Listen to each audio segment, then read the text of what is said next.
আমাকে ছেড়ে দিন, ওর মুখ ছিঁড়ে ফেলবো। ভক্ত পেটাতে গেলেন এবার সাইলেন্ট খ্যাত মাহমুদুল্লাহ রিয়াদ। ঠিক কি এমন ঘটলো যে ক্যারিয়ারে এমন ঘটনা এর আগে করেননি? তবে কেন ভক্ত পেটাতে গেলেন মাহমুদুল্লাহ রিয়াদ? বিস্তারিত জানতে ভিডিওটি না টেনে সম্পূর্ণ দেখার অনুরোধ রইল। সাইলেন্ট কিলার মাহমুদুল্লাহ রিয়াদ এই নামেই তাকে আমরা চিনি, ভালোভাবে জানি। ক্যারিয়ারে অনেকটা ম্যাচ খেলেছেন, অনেক সমালোচনার মুখেও পড়েছেন অনেক কয়েকবার, কিন্তু এমনভাবে রাগান্বিত হতে এর আগে কখনোই দেখা যায়নি মাহমুদুল্লাহ রিয়াদের। ডিপিএল এর অলিখিত ফাইনালে আবাহনীর কাছে 6 উইকেটে হেরে গেছে মোহামেডান।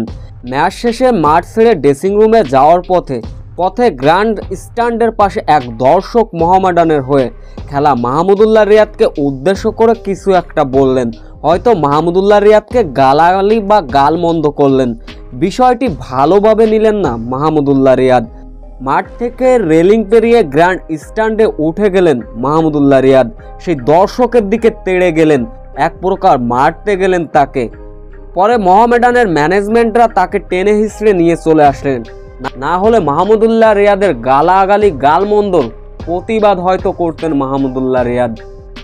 সো ভিউয়ার্স, সাইলেন্ট কিলারের এমন ক্ষিপ্ত রূপ দেখে আপনাদের কি মতামত? এ বিষয়ে অবশ্যই আপনাদের মূল্যবান কমেন্ট করে যাবেন।